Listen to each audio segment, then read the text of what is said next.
named after Megan. I pledge allegiance to the flag of the United States of America and to the republic for which it stands, one nation, under God, indivisible, with liberty and justice for all.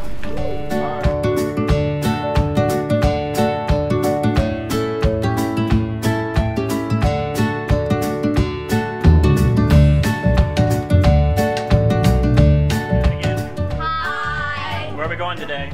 Somewhere. We're going to the Celery Fields. What are we going to see? Birds. What's everybody's favorite bird? Flamingo. Yeah, flamingo. Ostrich. What about you? What's your favorite bird? Ptarmigan. No one knows what that is. All right, so let's look for a ptarmigan because there's no flamingos here, and I don't think we're going to see ostriches. How about I heard we might see. What's your favorite bird? Blue jay. Ah, we might see a blue jay. What's your favorite bird? The squirrel. A squirrel. I think maybe we'll see one of those today. Change, turn, smile, can't see Jack. And when are we going today? Everybody all together? All right. See you guys there.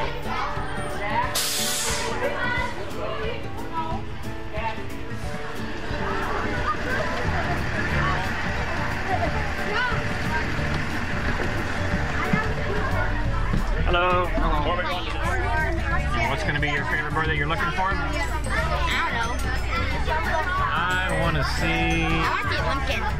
How about a great egret? Oh, I want to see a green heron. I like And a brown.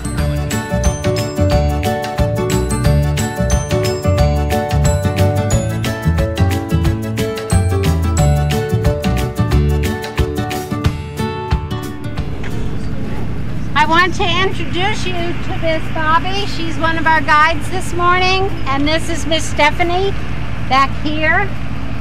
Now, the area flooded so badly, the surrounding area, that Sarasota County and the Environmental Protection and all these organizations, Audubon Society, got together and they funded to take all of the soil out. It was originally a freshwater wetlands and it was filled in so they could grow celery. So this is, we all understand, fifth graders, what restoration means, right? So they restored this back to its natural freshwater environment. And today you're going to learn just how important that was to do. They hiked this morning as we're going to learn about the environment, the birds that we hope that we can spot, and try to understand why the birds are here and why this land has developed the way it is. So to do that, you're each going to get a pair of binoculars. Yay! You slip it over your neck with this little ball on the outside. Okay, so they hang like this, can you see? Yeah. Okay, then the first thing you need to do is put them up to your face and they'll bend. See how they'll bend like this? Because everybody's nose and eyes are in a different place. Then this knob right here, you adjust it with your finger. Once you have it fitting your face, you adjust it. You have to look away, don't look close. Look away to adjust it so it's clear, not fuzzy. All right? And then the thing, they always consider the swamp a wasteland and not really very productive and not useful to farming. So the first thing they did was come in and fill in all the swamp to make it flat so that they could farm and to put other soil in. They replaced the soil or put soil on top of it. So that immediately changed the environment. Do you understand that? Because you changed the way the ponds went away and you changed the soil. It changed the whole ecosystem. Do you know these words? So what's going to happen if we change the ecosystem? What is going to happen? Yes, ma'am. The animals won't be able to live there anymore? Very good. The animals won't be able to live there. Which animals? The birds and the crocodiles and the frogs and lizards. You are really great. Okay, so she's saying the animals that would have lived in the wetland, which is what it would have been when it was swampy, aren't going to be able to survive when everything's flat and dry and there's no water. So they are either going to have to move or they're actually just going to die off in that area.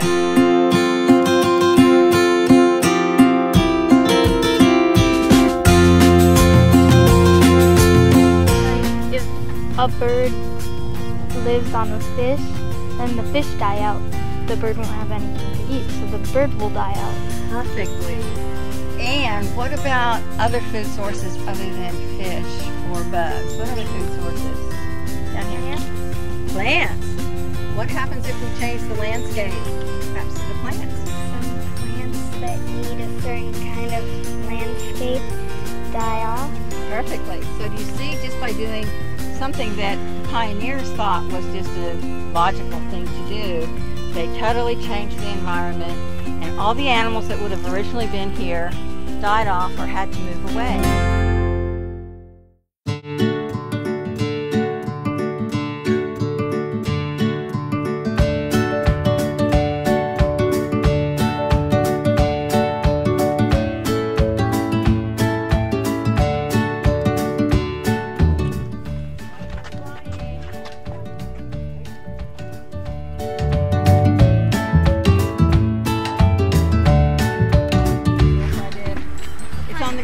What do you see? What do you think? A nest. What do you think? Like there's all beat down grass. Yeah. Beat down grass. Yeah. Would the birds beat down the grass like that? Alligators. Alligators. Watch your step on your way down. So we call it an alligator slide. It's kind of like a burrow, but it's on top of the ground.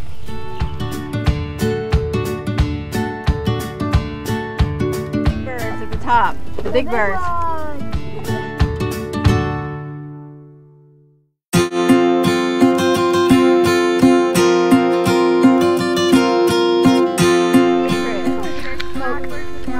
Beautiful.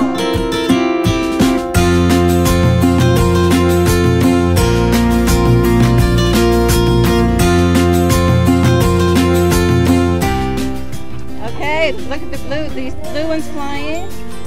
These are called glossy ibis. They're black. They're like some skin. There's this beautiful place called the aquifer. Have we studied this? Yeah. No. And what does the aquifer do for us?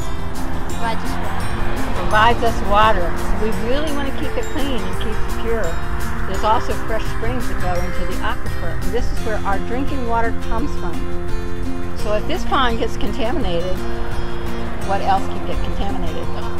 Aquifer. Do you want to drink that water if it's contaminated? No. No. So this is why we try to make everybody aware of what the fertilizer or the animals can do. Put that up there above him, even higher.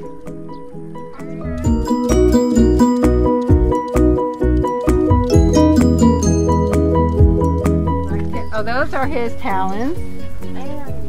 Look at the spots on his back. What is that for? Camouflage. Camouflage. He can hide in the trees and the bushes.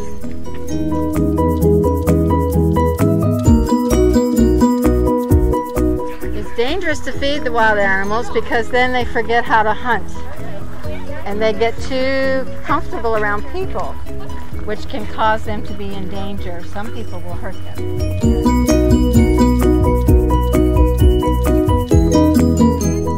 So he is a predator. Who wants to be the bobtail grackle today?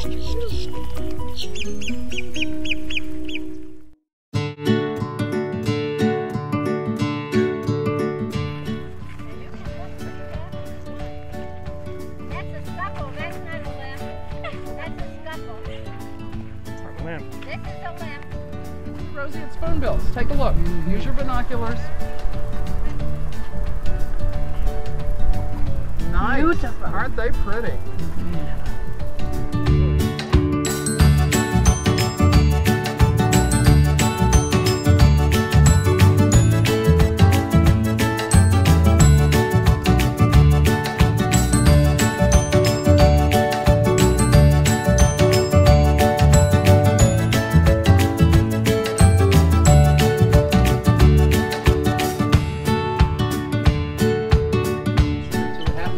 Pollution.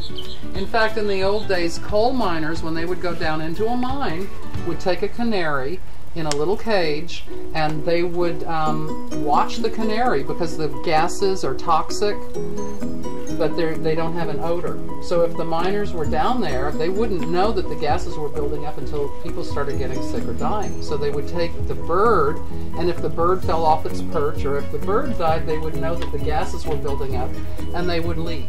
Pretty sharp, huh? Now fish are pretty slippery, so these talons are long for a reason, and there's another really interesting aspect of it. Is that also birds? This is an actual osprey's foot. It has a toe like that. Okay. This was probably collected. Audubon has linked up with them in a partnership, and with a grant from Audubon, and I believe it might be Sarasota County as well, is how we are getting these kids out here. So it's a free field trip, including the bus service, which is great because the kids really need to get out here and understand the environment they live in or are connected with.